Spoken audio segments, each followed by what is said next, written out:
চট্টগ্রাম বিশ্ববিদ্যালয়ের ছাত্র সংসদ নির্বাচন চাকসুতে শিবিরের সেই প্রত্যাশিত পাহাড় 10 বিজয়। দর্শক, 26 পদের 24টাতে বিজয়, এর চাইতে বড় বিজয় আর কি হতে পারে? এটাকে পাহাড় 10 বলবেন না তো কি বলবেন? কিন্তু এই বিজয় নিয়ে তেমন মানুষের এখন আর আগ্রহ নাই, কারণ শিবির জিতবে এটা নর্মাল। কিন্তু ছাত্রদল একটা কিভাবে জিতলো এটা এখন আগ্রহের বিষয়। যদি ছাত্রদলের খুশির বন্যা যে একটা তো জিতছি, দেখছো আমরা বলে পারি না জিততে, একটা জিতছি।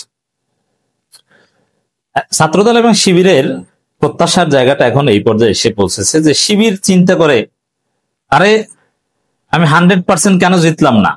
শিবিরের কেন্দ্রীয় নেতারা চট্টগ্রাম শিবিরকে হয়তোবা বলবে, কি রাজনীতি করো, 26টা পদের 26টা জিততে পারো না, 2টা হাতছাড়া হয় কিভাবে? এই 2টা কিভাবে হাতছাড়া হলো? রিপোর্ট দাও, 24 ঘন্টার মধ্যে তদন্ত করে রিপোর্ট দাও যে কেন জিততে পারলো না বাকি 2টা।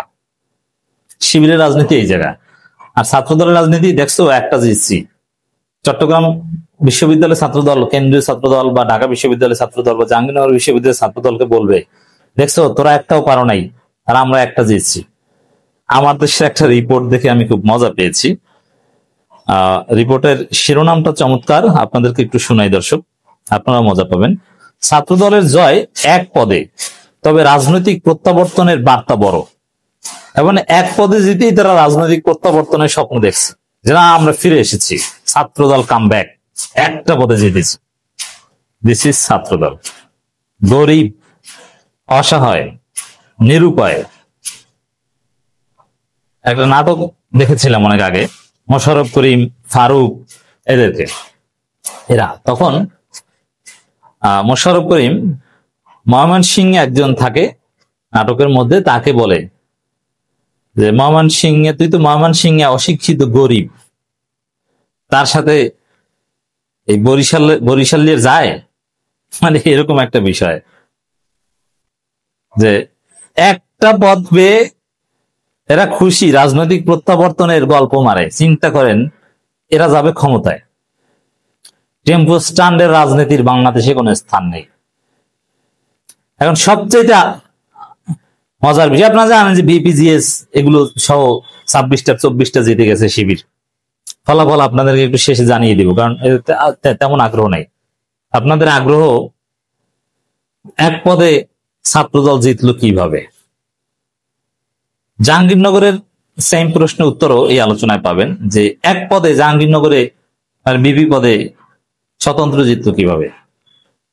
এটার একটা মজার হিসাব আছে। যিনি এজিএস হয়েছেন ছাত্রদলের, তার চেহারা দেখলে শিবিরের এজিএস প্রার্থীর চাইতেও বেশি শিবির মনে হয়, বড় শিবির মনে হয়। তো সাধারণ শিক্ষার্থীরা মনে হয়, মানে তার যে দাড়ির স্টাইল, শিবিরীয় দাড়ি, ওইটা দেখে ওই ছাত্রদলের এজিএস প্রার্থীকে শিবিরের প্রার্থী মনে করে ভোট দিয়ে দিয়েছে মনে হয়। এটা একটা কারণ হতে পারে। আর এটা যদি না হয়, কারণ ছাত্রদল অন্যান্য প্রার্থীদেরকে দেখলেই বোঝা যায় ছাত্রদল, আর একে দেখলে মনে হয় শিবির। এখন যেহেতু এজিএস হয়েছে, শিবিরের ভিপি জিএস এদের সাথেই চলবে, মিটিং করবে, দেখলে মানুষ আলাদা করতে পারবে না যে এটা ছাত্রদল, বলবে যে ও তো শিবির। ওর নামেও দোয়া করবে ইসলামপন্থীরা যে না, ছেলেটা ভালো, হয়তোবা ওর দাড়ির কারণে জিতেছে, এটা একটা কারণ হতে পারে। নইলে এটা স্বাভাবিক হিসাব। দর্শক, আপনি বুঝেন যে শিবির সব পদে জিততে পেরেছে, ভিপি জিএস এত ভোট পায়, এরা তো শিবিরকে ভোট দিয়েছে। ব্যক্তি তো এখানে অতটা মুখ্য নয়। শিবিরের এজিএস প্রার্থী কি এমন ভুল করেছে যে তাকে ভোট দিবে না, অন্য একজনকে দিবে? মানে এটা কিন্তু স্বাভাবিকভাবে হওয়ার কথা না। যদিও প্রথম যে ব্যাখ্যাটা দিলাম দাঁড়িয়ে, এটা ফান করে দিলাম। এই আলোচনার শুরুটাই ফান দিয়ে হয়েছে। গরিব, নিরুপায়, এটা ফানি ভাষা, রাজনৈতিক ট্রল। আপনারা জানেন যে এই যে গরিব বলি, আসলে কি তারা গরিব? তারা ধনী। 5 আগস্টের পরে ছাত্রদলের এক একজন নেতা গাড়ি কিনেছে, ব্যাংকে তাদের লক্ষ লক্ষ টাকা আছে, এরা অনেক ধনী। আর শিবিরের ছেলেদের ব্যাংক অ্যাকাউন্ট আছে কিনা সন্দেহ আছে। সংগঠনের টাকা আছে কিন্তু ব্যক্তিগত টাকা নেই, আর ছাত্রদলের নেতাদের ব্যক্তিগত টাকা আছে। অতএব এই গরিব সেই গরিব না, এটা রাজনৈতিক ট্রল। এখানে আরেকটা অরিজিনাল কারণ হতে পারে ছাত্রদলের একজন জেতা, হতে পারে ওই ছেলে ছাত্রদলের যিনি এজিএস হয়েছেন যে সে গুপ্ত শিবির। যেমন জাহাঙ্গীরনগর বিশ্ববিদ্যালয়ে যিনি ভিপি হয়েছেন তাকেও অনেকে গুপ্ত শিবির মনে করে, পুরো ক্যাম্পাস জুড়ে তাকে শিবির ট্যাগ দেওয়া হয়েছে না আগে থেকে। কারণ এক হতে পারে, গুপ্ত শিবির হতে পারে এই জাহাঙ্গীরনগরের ভিপি প্লাস চট্টগ্রাম বিশ্ববিদ্যালয়ের এজিএস ছাত্রদলের গুপ্ত শিবির হয়ে থাকতে পারে। কেন? এখানে এটা শিবিরের মেকানিজম হয়ে থাকতে পারে। গুপ্ত শিবির হলে এখানে গুপ্ত শিবির কেন? শিবির তো ওপেন রাজনীতি করেছে। দেখেন এখানে 100% পদে শিবির জেতার সক্ষমতা রাখে, যেটা আপনারা দেখেছেন। এখন 100% পদে যদি শিবির জিতে সব জায়গায় ডাকসুর মতো, তাহলে স্বতন্ত্ররা নির্বাচনে আস্থা হারাবে। যে নির্বাচন করে লাভ কি? এখানে তো শিবিরই জিতবে, স্বতন্ত্র নির্বাচন করে তো জেতা সম্ভব না। ছাত্রদল এক পর্যায়ে নির্বাচন বর্জন করা শুরু করবে। যে নির্বাচন করে লাভ কি? একটাও জেতা যায় না। তার চাইতে বরং মানে একটা জেতা গেলেও একটা আশা থাকে যে না, ওই একজনই হতে পারি আমি স্বতন্ত্র অথবা আমি ছাত্রদল। এই হোপ, এই আশা জাগিয়ে রাখার জন্য শিবির একটা পদ কৌশলে হয়তো বা ছেড়ে দেয়, একটা দুইটা। কিন্তু স্বাভাবিক ভোটের হিসাব নিকাশে বিপিজিএস এত বিপুল ভোটের ব্যবধানে জিততে পারবে আর এজিএ জিততে পারবে না, এটা হিসাবে যায় না। তো এই জায়গায় যাতে আরো সামনে নির্বাচন হবে, রাকসু আছে, সাকসু, সারা বাংলাদেশেই ছাত্র সংসদ নির্বাচন হবে, এমনকি ডিগ্রি কলেজ, ইন্টারমিডিয়েট কলেজ, ফাজিল মাদ্রাসা, আলিম মাদ্রাসাও হবে। ওইসব জায়গাতে ছাত্রদল অংশগ্রহণ করবে না, তখন তো বিনা প্রতিদ্বন্দ্বিতায় শিবির জিতে যাওয়ার মতো একটা অবস্থা থাকবে। এ কারণে স্বতন্ত্র বা একটা ছাড়ার একটা রীতি শিবির প্র্যাকটিস করে।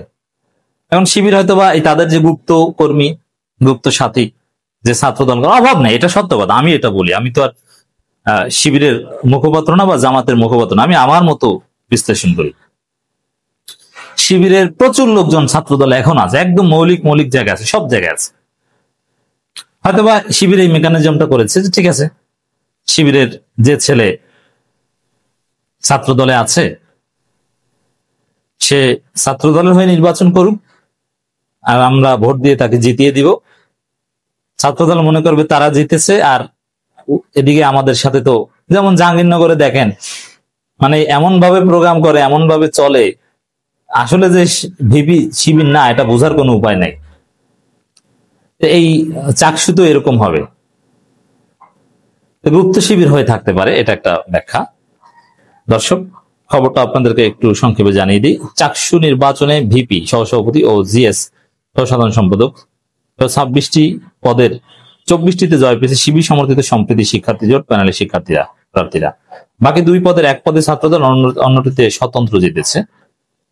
কত হাম্বি তাম্বি অমুক তমুক এই সেই ছাত্রদল সভাপতির হুঙ্কার যে ফলাফল পাল্টে দেওয়ার চেষ্টা। আরে ছাত্রদল কি বা ভোট পাবে, আবার তার আবার ফলাফল পাল্টে দিবে কি? হোয়াটএভার, একটা পেয়েছে, বাবারা এখন শান্ত থাকো।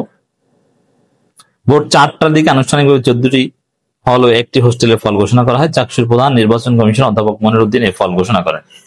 প্রকাশিত ফলাফল যে ভিপি ইব্রাহিম রনি 7,983 ভোট পেয়েছেন, তার কাছাকাছি প্রতিদ্বন্দ্বী সাজ্জাদ হোসেন হৃদয় 4,374 ভোট পেয়েছেন। সাইদ বিন হাবিব 8,031 ভোট পেয়েছেন, তার কাছাকাছি প্রার্থী ছাত্রদলের সাফায়েত 2,714 ভোট। এর মানে কি 3 গুণ 4 গুণ ভোটে জিতে শিবির 3 গুণ 4 গুণ ভোটে জিতেছে। সেলিব্রেটেড।